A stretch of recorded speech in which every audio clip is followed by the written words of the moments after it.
คำว่าประเทศไทยทุกคนใครๆก็ต้องลงใครๆก็ต้องสอบอยู่แล้วพี่น้อง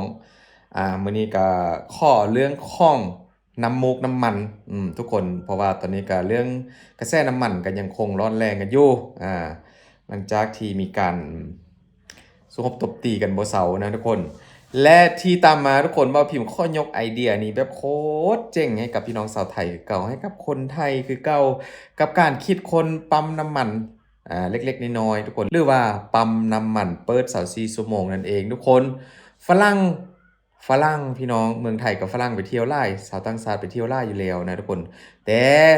ถ้าว่าพวกเขาเช่ารถมอเตอร์ไซค์รถยนต์แล้วไปหาเติมน้ำมันเอง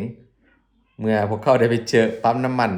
เปิด24ชั่วโมงแล้วเป็นปั๊มน้ำมันเปิดเพลงไปด้วยแบบนี้ทุกคนมันจะรู้สึกยังไงและ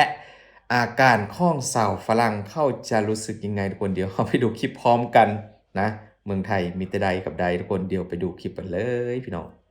ดูคลิปนี้ไปพร้อมๆกันทุกคนนี่คือไอเดียเจ๋งๆนะสร้างความสุขในเวลาการเติมน้ำมันของชาวต่างชาติทุกคน เมื่อชาวต่างชาติเข้าเช่ามอเตอร์ไซค์แล้วมาแวะเติมน้ำมันทุกคนอยู่ที่ปั๊มเล็กๆแบบนี้นะทุกคนนี่เห็นบ่ทุกคนพอเติมน้ำมันกดปุ่มสีเขียวเข้าไปทุกคนแล้วปรากฏว่ามีเพลงมีเสียงเพลงดังออกมาจากปั๊มน้ำมันหรือว่าตู้กดปั๊มน้ำมันนี่นะทุกคนเขาก็ตกใจทีแรกอ้าวมันเกิดอะไรขึ้นแล้วอดบ่ได้ทุกคนข้อจัดซะหน่อยก็คือเต้นกันไปเลยโยกกันไปเลยทุกคนเพราะว่าแต่ละเพลงออกมามันก็เป็นเพลงแดนๆทั้งนั้นทุกคนบ่ได้มีเพียงแค่คนเดียวพี่น้องป้อนเงินเข้าไปแล้วนี่เติมแล้วก็กดต่อไปก็คือจะเป็นเสียงเพลงออกมาพี่น้องดนตรีออกมานี่ไปคนเดียวก็สนุกได้ไปสองคนก็แห้งสนุกทุกคนนี่ในขณะเวลาที่แบบเครียดๆเติมปั๊มน้ำมันทุกคนบ่ได้ก็มาเจอปั๊มนี้ก็มีความสุขกันไปนี่คือไอเดียเป็นบันเจิดเลยทุกคน ฝรั่งเขาบอกว่าโอ้อยู่ที่บ้านไอมันไม่มีแบบนี้นะทุกคนเติมน้ำมันแล้วได้ยินเสียงเพลงไปด้วยนะในระหว่างที่การรอท่าน้ำมันเต็มถังทุกคนมาดูทุกคนเงินเหรียญก็สามารถเติมได้นะทุกคนเงินบาทที่ว่าเป็นใบก็เติมได้นี่ตู้ยอดเหรียญทุกคนตู้น้ำมันยอดเหรียญ24ชั่วโมง ก็เป็นการออกแบบตัวแล้วก็ทำออกมาได้ดีหลายทุกคนไอเดียที่ว่าแปลกๆแหวกแนวนี้นะ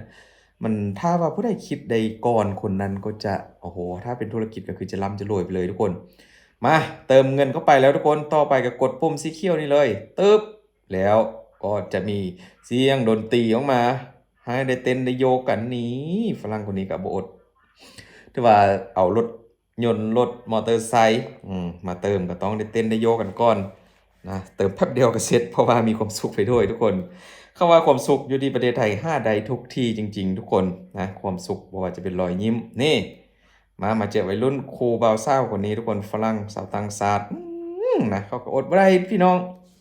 เต้นไปโยกไปเต้นไปโยกไปเต้นไปโยกไปนี่อันนี้คงจะเจอเพลงที่แบบมันทึกใจพอสมควรนะทุกคนเห็นบ่น้ำมันก็เติมง่ายเติมเองใส่เองบ่ต้องรอท่าคิวเพอช่วงนี้ก็มีการเติมน้ำมันกับแบบรอท่าคิวกันโอ้โหไล่นาทีกันเลยทุกคนนี่น้องฝรั่งนี่ก็บ่เว้นทุกคนพอได้เจอนะผู้ใหญ่เด็กน้อยก็ถือว่าเต้นก็โยกกันไปสาวฝรั่งคนนี้ทุกคนอันนี้เข้านอกเรื่องนิดนึงเข้ามารีวิวเข้ามาเจอปั๊มน้ำมัน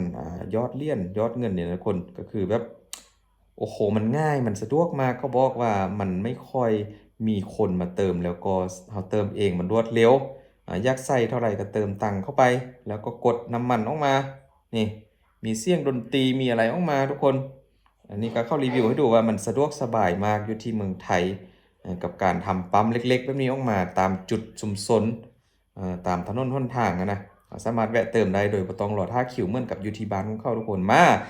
และอีกเต็มคลิปหนึ่งทุกคนนี้ก็บ่พิมพ์ก็บ่เคยรู้มาก่อนว่าอยู่ที่เมืองไทยเติมน้ำมันครบตามจำนวนเงินที่เขา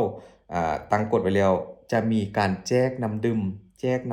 ย็นๆให้กับลูกค้าทุกคนฝรั่งเขาก็งงนะว่าเติมน้ำมันแล้วได้น้ำดื่มเย็นๆมากินทุกคนนี่บ่มีแต่ที่เดียวนะทุกคนอันนี้ได้เป็นแพ็กเลยได้เป็นแพ็กกันเลยทุกคนโอ้ my god ทุกคน มันเกิดขึ้นจริงๆนะอยู่ที่เมืองไทยอะไรไม่เคยเห็นก็เคยเห็นพี่น้องบ่พิมพ์เคยพูดมาหลายครั้งแล้ว อะไรที่แบบไม่เคยเห็นก็เห็นอยู่ประเทศไทยนี่แหละนี่นี่ก็เขารอท่าเติมน้ำมันทุกคนเดี๋ยวแป๊บหนึงเติมเสร็จเขาก็จะได้นี่เลยนะนำดื่มพร้อมกับตังทอน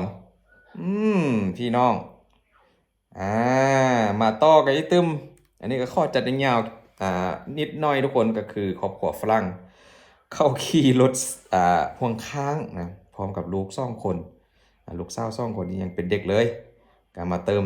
อยู่ที่ตู้ยอดเลี่ยนนี่แหละทุกคนตู้ปั๊มน้ำมันยอดเลี่ยนนี่แหละนะเติมเข้าไปแล้วก็ปอนเงินเข้าไปยอดเงินเข้าไปทุกคนนี่แล้วเขาก็บอกลูกสาวเขาว่าyou ready you are ready เกียมพร้อมหรือยังลูกเกียมพร้อมหรือยัง เดี๋ยวต่อไปเดี๋ยวดีจะกดแล้วนะ1 2ตึ๊บดนตรีก็มาแล้วทุกคนเป็นเสียงเพลงนะว่าพิมพ์ปล่อยเพลงออกไปด้วยทุกคนเพราะว่ากลัวเรื่องข้องลิขสิทธิ์นี่น้องฝรั่งกันนะฮักแหงก็ที่ว่าเต้นไปตามคุณพ่อนะทุกคนนี่โยกโยกโยกโยกนี่มันคือการสร้างความสุขเป็นไอเดียการทำปั๊มน้ำมันเล็กๆก็มีทุกคนให้กับลูกค้าได้ใช้บริการโดยตัวเองทำเองเติมน้ำมันเองแล้วก็จ่ายเงินเองเต้นเองนะที่สำคัญคือเรื่องของการเอาดนตรีเข้ามานี่แหละ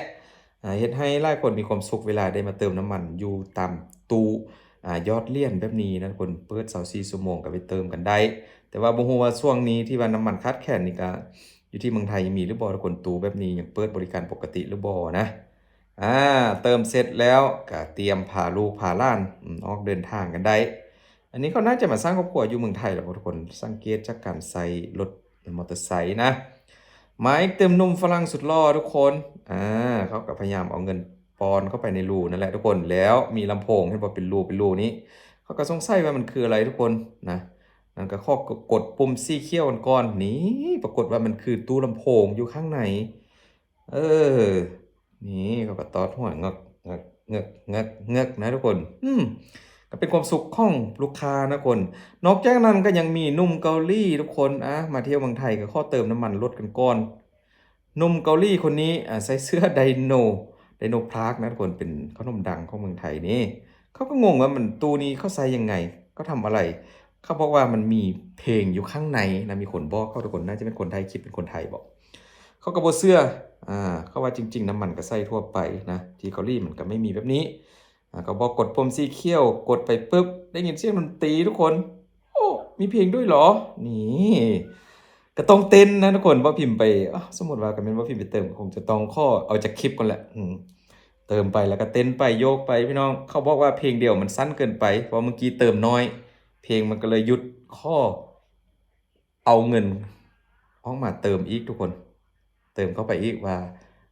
มันจะเป็นเรื่องจริงหรือไม่เติมน้ำมันอยู่ที่เมืองไทยได้เต้นได้โยกมีเพลงให้ฟังอยู่ในปั๊มน้ำมันทุกคนนี่เอาแล้วทุกคนรอบที่2เขาก็เติมเข้าไปนะก็ได้เต้นพอคลายเครียดพอมีความสุขไปทุกคน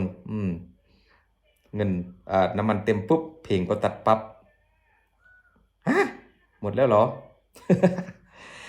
เป็นไอเดียที่แบบโคตรดีทุกคนบ่ฮู้ว่ามันมีลิขสิทธิ์หรือบ่นะไอเดียการทำแบบนี้ทุกคน